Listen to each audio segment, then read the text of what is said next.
Before the first word is spoken, we're already entering a high-stakes atmosphere. This isn't just another day in court, this is the third bond violation for a defendant who has already been warned, zero tolerance. Think about that for a second. When a judge tells you zero tolerance, that's your last lifeline. Break it again, and you're playing Russian roulette with your freedom. But here we are, the defendant has not only let his GPS monitor die, but he's also accused of something much darker, threatening his pregnant partner on social media. Right now, the courtroom isn't just about rules, it's about whether this man is a danger to someone carrying his child. We admonished you last time that there was absolutely zero tolerance. And now we have a third bond violation. What was the nature of this violation, please? So it's that we lost cell on it, so either it wasn't charged properly or something of the nature. It's just.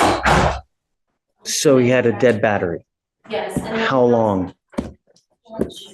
If I may, if you would be willing to admonish the defendant as well. I spoke to the complainant yesterday, and apparently the defendant has been making posts about her on social media, bribing people with money to hurt her, and she's pregnant with their child. Judge, this complaining witness has been sending a bunch of messages to my client. She's been harassing him. I actually advised. Show me. I advised. Show me. I did ask her to send me screenshots and everything, Judge, and she said We'll have a hearing. Show me. We'll have a hearing. Show me what you got. We'll have a hearing over it. But all I know is this is your third bond violation. I'm not happy with you, Mr. McCollum. Judge, I saw that I don't think it turned back on at all from what I'm seeing on my end. But whenever he did report yesterday to have the device inspected, and they did just tell me that he did receive a new charger and new device. When did it die? What's the date? So from the 14th to today, when he got it back on, it's been dead? He got it on yesterday, Judge. Yes. Well, it was on yesterday. To the 17th. It's been dead for 3 days. He called me yesterday and told me to go to pretrial and check out. Your device has been dead since December 14th. And I never knew they didn't give me no text or nothing. I was unaware of taking his charger. They gave me a new charger. Judge, with all due respect, he went there on Monday. They gave him a new charger and a new device. So it seems to me that it's a technical issue. So, Judge, You're supposed to charge it on a daily basis. Am I? Even in the pretrial, they charged it and they seen that it was charging, but it was still something messed up with the charger. So they gave me a whole. This is where things get fascinating. The defense wants to spin this as a technical violation, a faulty charger, a malfunctioning device. But here's the brutal truth. Courts don't see broken chargers, they see patterns of behavior. The law doesn't reward excuses, it punishes negligence. And in this case, negligence equals risk. Think of it this way, if you're accused of harassing someone and threatening their safety, then forgetting to charge your GPS monitor for 3 days looks less like an accident, and more like a strategy. What do you think? Was this bad luck, or was it willful avoidance? How often is he supposed to charge it? I think they're advised to charge once a day for at least an hour. I'm not buying it. I'm sorry, Hunter. He goes with you. No. This is a third violation, Mr. McCollum. It's not going to continue to happen. Judge, with all due respect, this is a technical violation. He shouldn't have to go into custody. It's a third violation, Hunter. Second, sir. Judge, it's the clearly, first time. just please stop talking. Let me talk. Judge, it's clearly that there was an equipment issue. Otherwise, they wouldn't have replaced the equipment. So I don't see how. It'd be an excuse, Hunter. The minute you have an issue, you're supposed to go get it serviced, not 3 days later. This is a third stop. This is a third violation. And I told you the last time when you were here with the baby that there was absolutely no tolerance, that you were supposed to live to the conditions. 100. It's been dead for 3 days. I was unaware of that, sir. So when they called me, Goes with you. Sorry, I'm not gonna entertain excuses. It's zero I'm not tolerance. giving you an excuse, sir. They gave me a new charger and a new monitor. It's Judge. not like I didn't mess up anything. As soon as they called me, I Come on, talk to your attorney. Judge, would you allow me to escort him up to felony court so that he can go take his plea today? The whole reason they had set the plea to after the holidays is so that he could do it after the holidays. And I believe part of this deal would see this case go away, and he's gonna be on probation for 2 years upstairs. So I really don't see the benefit to I society. mean, if you want to go see if that's something that you guys can work upstairs, I can ask if they'll escort him upstairs. But I can't continue to play this game, Hunter. I understand, You know, Judge. I mean, really, we ask you over and over and over to comply. I'm not asking for much, I right? understand, And Judge. it's been dead for 3 days. You know it's been dead because you're supposed to charge it. So you're supposed to charge it on a daily basis. So for you to come here and tell me I didn't know, it's disingenuous. It's just not true. So, but My I'm happy frustration as to a acquiesce. attorney is I've seen this with multiple clients where there are technical issues that happen with these devices. I've seen it with multiple clients where they're unable to charge. Hey, if you see it on the 14th that you have issues, then you go immediately. You don't wait. The judge isn't buying it, and frankly, can you blame her? Imagine this, you know your GPS monitor is dead on the 14th, but you wait 3 days to fix it. That's not a mistake, that's a choice. In criminal law, choices matter. Choices reveal intent. And here's the moral dilemma for us as viewers: should a malfunctioning device excuse repeated violations? Or should the system treat every lapse, technical or not, as a sign you can't be trusted? Drop your verdict in the comments. Is this defendant unlucky, or playing games with the system?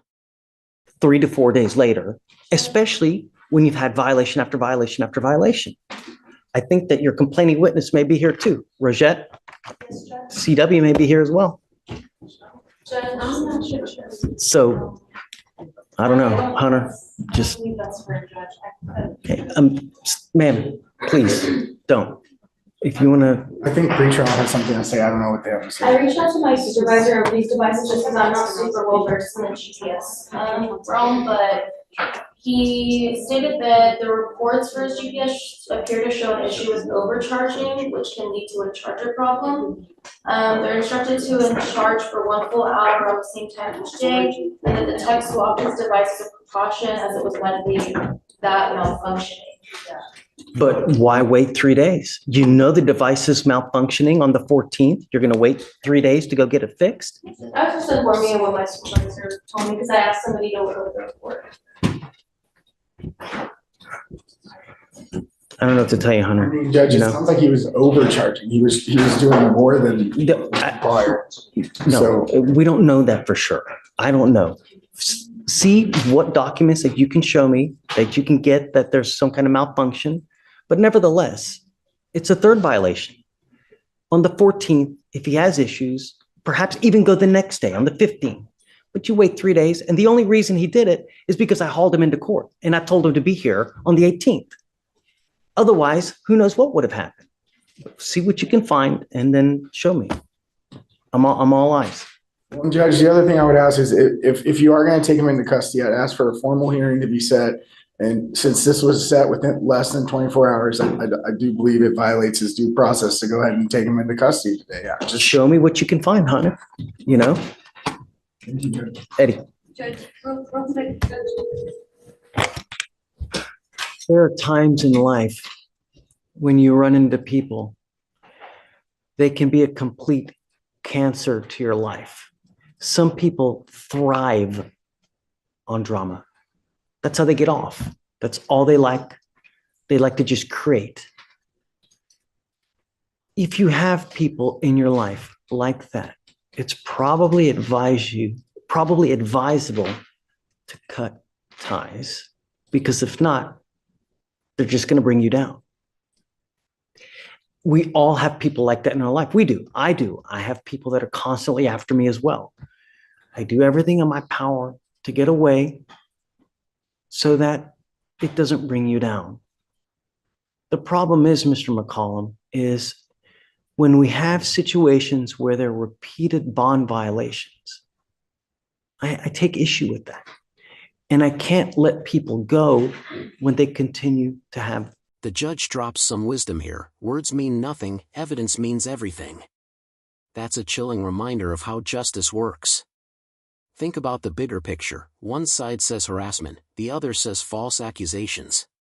One side blames technology, the other blames intent. But the judge? She only cares about proof. This is why courtroom battles feel like psychological thrillers, because truth isn't found in what people say, it's buried in what they can prove. And in this moment, the defendant's future hinges not on his excuses, but on whether cold, hard evidence can back him up. Violations. But I want to know that it's a true violation. I have ordered him not to have contact with this person, correct? I'm not asking much from you. The only thing I'm asking you to do is stay out of trouble, keep your monitor on, and don't have contact. Stop. I'm not asking you to say, I don't like to put people in jail, but I got to know that you're complying with the conditions. There's a lot of things that are at play in your case here. There's a lot of other evidence that's out there that I would like to see before I take action and put you in. They're saying things that happen.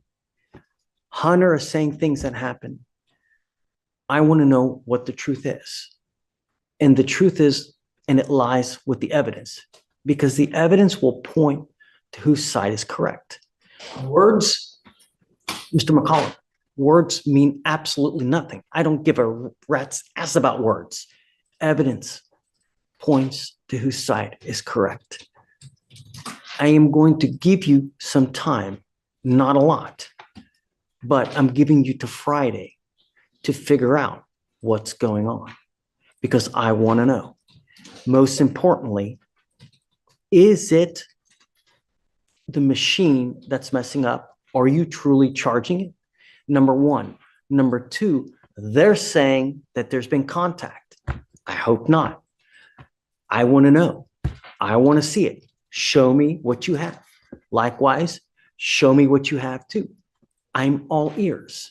I'm giving you the benefit of the doubt right now. If I wasn't, I would lock your butt up right now. But I'm giving you the opportunity now to show me what evidence is out there. Show me what you're doing. I want to know, are you charging this device as it should be? There are records of this. You know what the expectation is. I'm giving you time, Mr. McCollum, and I'm giving you the opportunity. I want to see it. Likewise, I want to see in what validation they have as well. That's it. We will reconvene here Friday because I want to know what Hunter has. I want to know what they have. Is that enough time?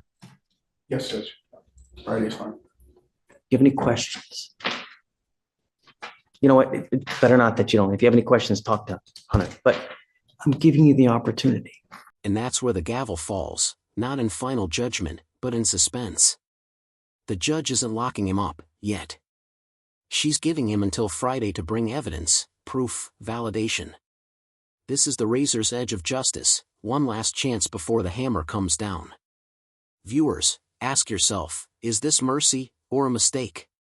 If you were on that bench, would you risk giving him another chance? Backhand index pointing right. If this case stunned you like it did us, smash that like button, drop your verdict in the comments, and subscribe, because every week we're breaking down the courtroom drama where excuses collide with evidence, and freedom hangs in the balance.